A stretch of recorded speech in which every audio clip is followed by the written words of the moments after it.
emotional. Hello everybody, it's Tom here. I hope you're well today. I feel it's very important that we discuss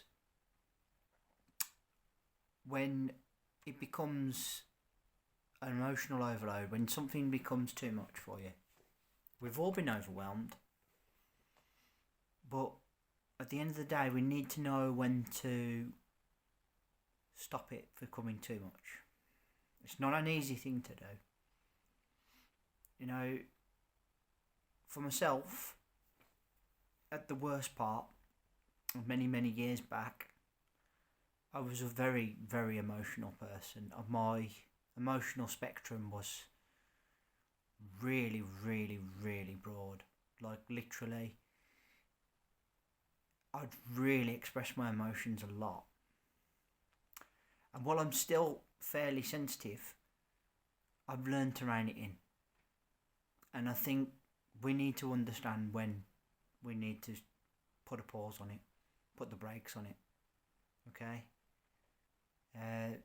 It's very easy to allow it to get the better of you. You know, it's very easy. Sometimes you can type an email or a message, and without thinking about what you have just written, send it, and that message or email is very emotional. There's no tone to an email, as I've said before, there's no tone to a message, but you can come across very emotive in what you're saying. And while sometimes it's best to let your emotions come out, there is a time and a place. And now, in this phase of my life, I've become a lot more controlled with the way I behave. Not emotionless, but very toned down. My emotional spectrum is nothing like what it used to be. For me, that's probably better, because I wasn't out of control as such, but I was somebody that if I was upset, you really knew about it. And for those of you in a sort of more of a spiritual circle, like I have been and like I am, they say to feel the emotions but don't become it. So it's okay to be sad, but don't become sad. And if you understand what the difference is feel the emotion, let it sit for a while, but don't allow it to consume you. That's basically what I'm saying. So, next time you're feeling emotional, ask yourself these 3 questions. Firstly, what is it that you're feeling? Validate what it is you feel that may have came across in the way you communicated with someone, in the message, in the letter, in the email, whatever it is, or the way you spoke. What is the overriding emotion that's being portrayed to that person? Second thing I would say is 100% allow yourself to feel it, but as I said, do not become it. And the third thing is, if it begins to overspill and overload, have a coping strategy in place. Know when you're about to go over the edge with it. Okay? Know when it's becoming too much, and when it is becoming too much, put the brakes on. Okay? There's nothing wrong with crying. There's nothing wrong with being angry. There's nothing wrong with being sad.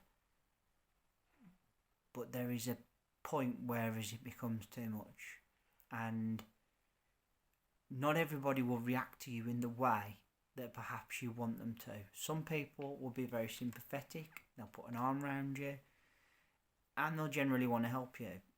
Other people will react in a negative way to you being overly emotional, and you may get the old-fashioned pull yourself together, man up thing, which is not, in my opinion, very helpful. But you might get that. Don't be offended if you get that, because that's how some people deal with that, and that's the way they've been brought up. Okay? I know that if I was overly emotional in front of my dad, I would get that reaction, because that's just his generation and his way of dealing with things. So the real take home today is it's not to suppress how you feel, not at all. It's not to reject your feelings. You must validate how you feel sometimes, but you need to understand that, like anything, too much of a reaction, too much of a release, shall we say, is not a good thing.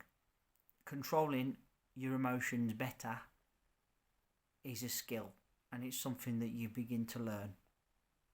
I've learned it through calming my anxiety, which probably fueled my emotional output. Now my anxiety is fairly calm. My emotions are quite neutral, almost robotic.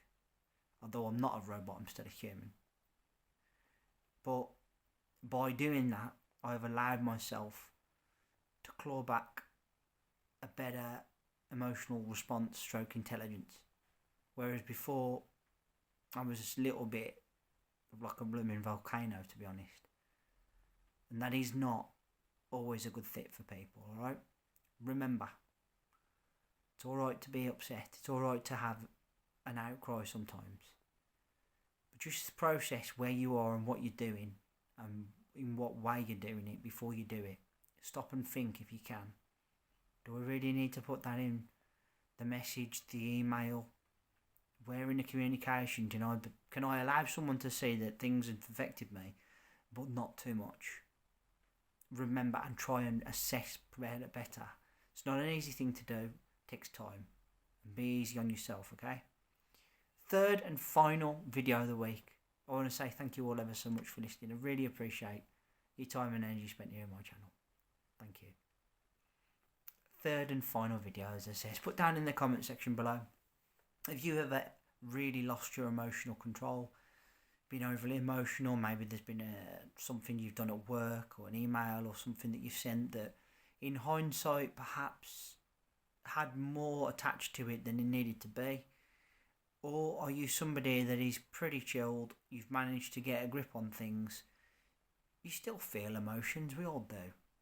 Or, how do you cope when it gets too much? Remember to hit that subscribe button down below, please. Leave me a thumbs up and a like. And let's hear that bell sign so you know when my next content's out. I will be back in a couple of days with another set of videos. But until then, as always, please take care of yourselves and bye for now.